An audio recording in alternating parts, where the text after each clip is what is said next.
오늘 매일 성경 제목은 먼저 여호와께 물으소서, 이런 제목입니다.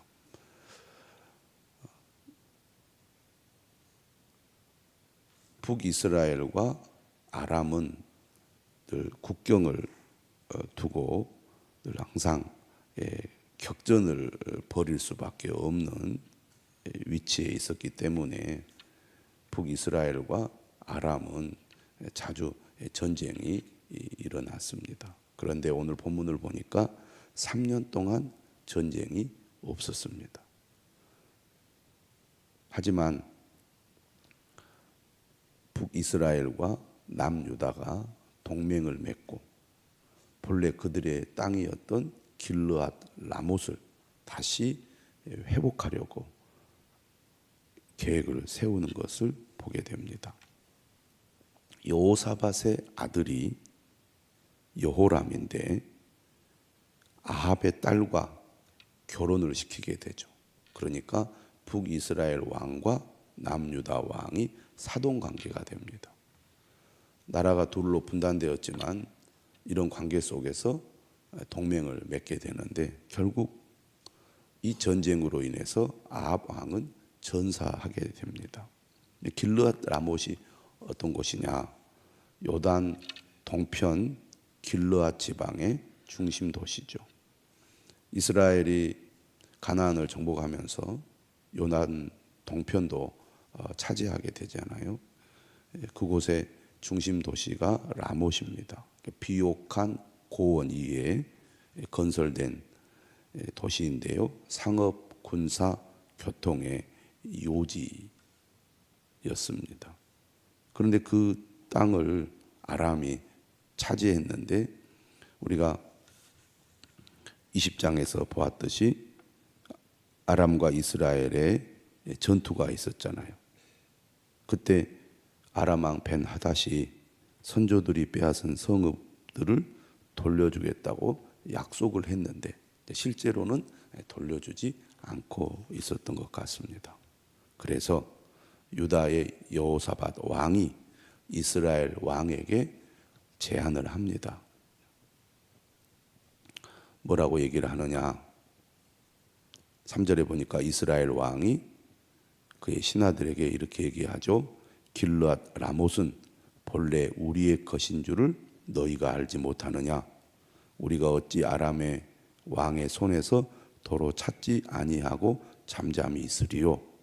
이 땅을 반드시 우리가 회복해야 되겠다라고 신하들에게 얘기를 하자 여호사밧이 뭐라고 얘기합니까? 4절에 당신은 나와 함께 길르앗 라못으로 가서 싸우시겠느냐?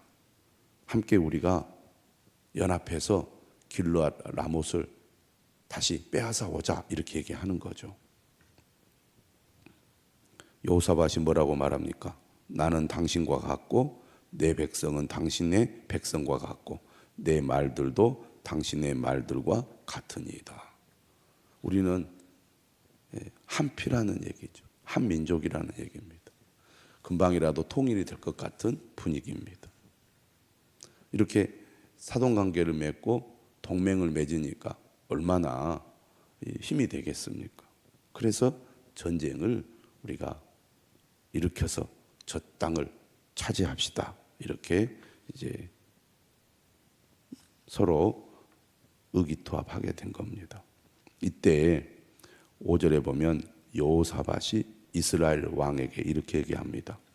우리가 전쟁을 벌여야 할 텐데 먼저 여호와의 말씀이 어떠하신지 물어보소서.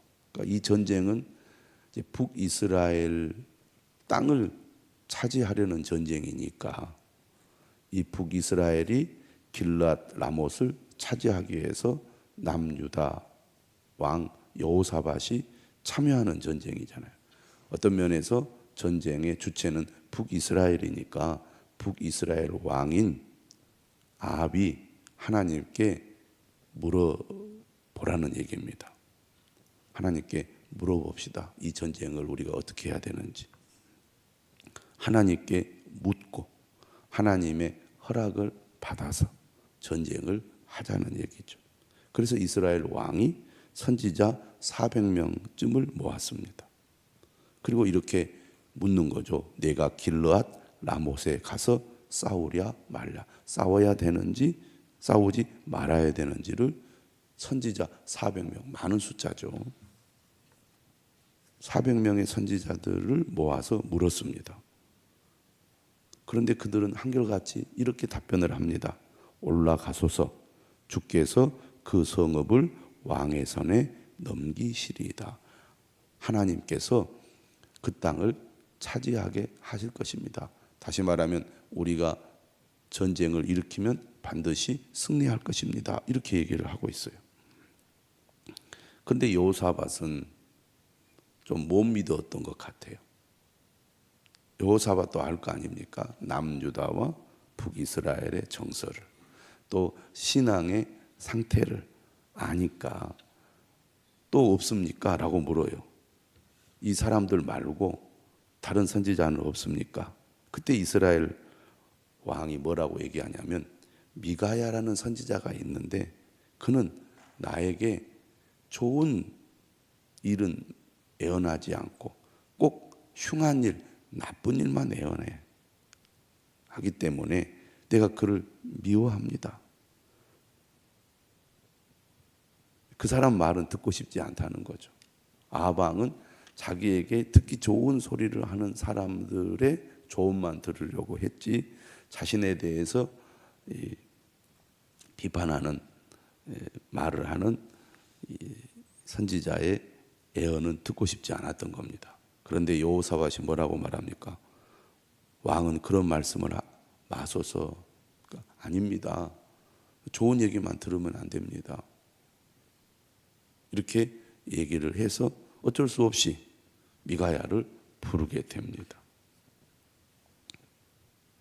그래서 10절에 보면 두 왕이 왕복을 입고 사마리아 성문 어귀 광장에서 각기 왕자에 앉아 있습니다. 이게 아무래도 의전이겠죠.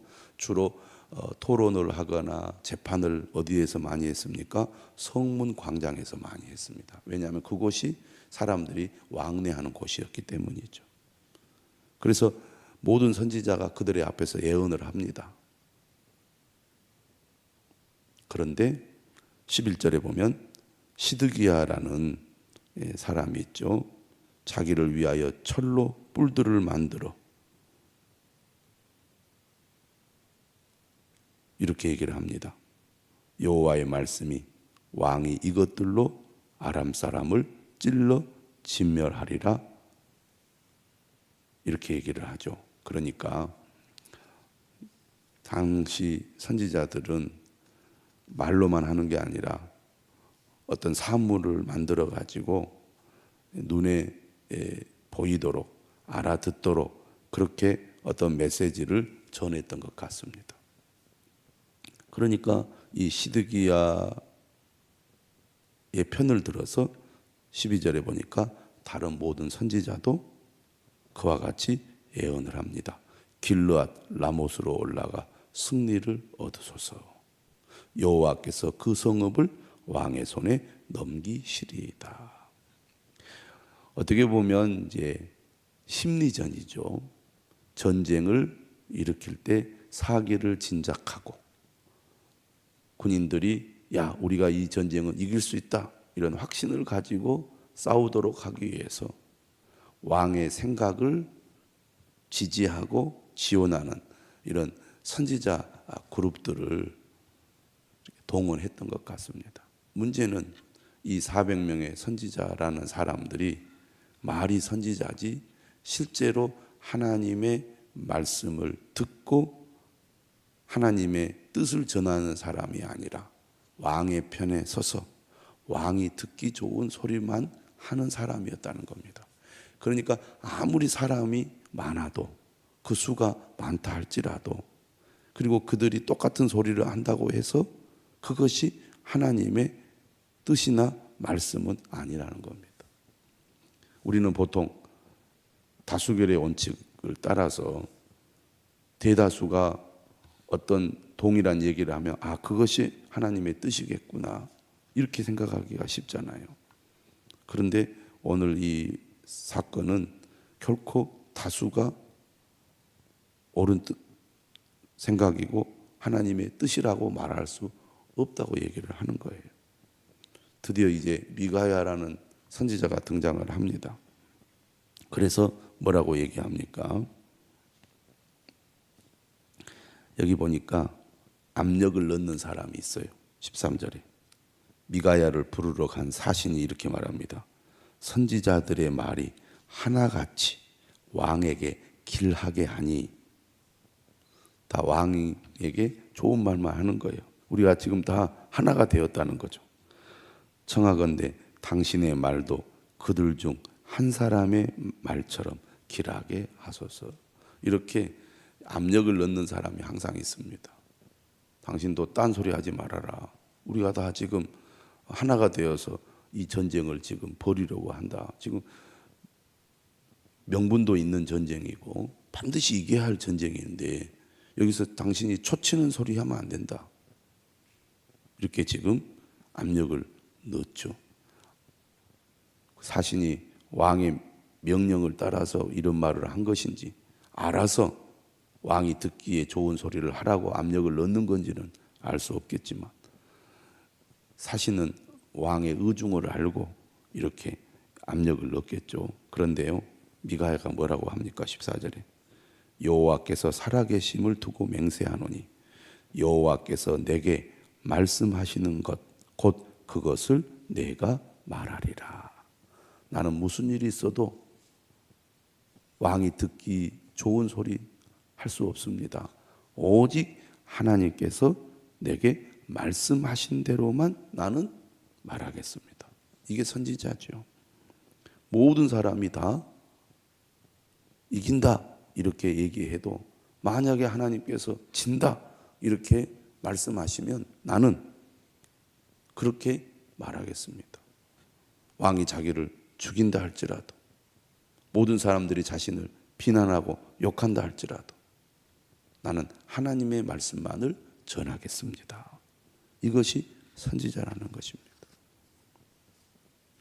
오늘 매일 성경 제목과 같이 오늘 우리는 어떻게 믿음의 삶을 살아야 합니까? 먼저 여호와께 물으소서. 항상 하나님께 묻고 하나님의 말씀을 따라, 인도하심을 따라 살아가는 것, 이것이 믿음의 삶임을 꼭 기억하시기를 바랍니다. 새벽에 일어나 예배당에 와서 우리가 새벽 기도에 참여하는 목적이 무엇입니까? 먼저 여호와께 묻기 위해서입니다. 그리스도인은 믿음으로 사는 사람인데, 믿음으로 산다는 것은 무엇을 의미합니까? 먼저 여호와께 묻는 삶이죠.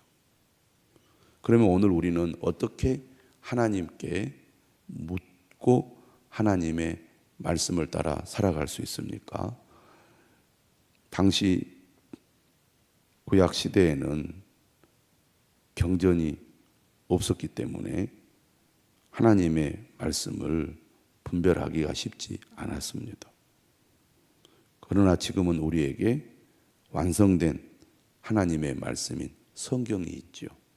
그래서 항상 우리는 하나님의 뜻을 따를 때 성경의 말씀을 따라 우리가 분별하고 또 그 말씀을 따라 우리가 실천하고 순종하며 사는 것입니다. 오늘 내게 주시는 말씀, 이 말씀을 들을 때 우리는 어떤 자세로 들어야 합니까? 사람의 이야기로 들어서는 안 됩니다. 아, 재미있는 옛날 이야기구나, 이렇게 우리는 듣지 않습니다. 하나님의 말씀으로 듣습니다. 하나님의 말씀을 들을 때 우리는 어떻게 들어야 합니까? 이 말씀을 통해서 오늘 내게 주시는 하나님의 뜻이 무엇인지를 귀 기울여 들어야 합니다. 하나님, 오늘 내게 말씀하옵소서. 그 말씀을 우리가 믿음으로 들어야 하고 귀 기울여 들어야 하고 겸손하게 들어야 합니다. 오늘 내 삶의 문제와 관련하여 하나님께서 말씀을 통해 어떤 감동을 주시는지, 또 어떤 깨달음을 주시는지, 또 우리가 어떻게 생각하고 또 판단하고 행동해야 될지를 알려주시는지를 귀를 기울여 들어야 합니다. 다시 말하면 하나님의 뜻을 알려는 자세가 필요하다는 겁니다. 저는 여러분들이 하나님의 말씀을 들을 때 사람의 말이 아니라 하나님께서 성경을 통해서 오늘 내게 필요한 말씀을 주신다는 믿음과 사모함으로 들을 수 있기를 바랍니다. 물론 성경을 이해하고 해석하는데 어려운 경우도 있습니다. 그래서 교회가 필요한 거죠. 그래서 우리가 말씀을 듣는 것입니다. 그리고 성경을 배우는 것이죠. 그래서 분별력을 키우는 것입니다.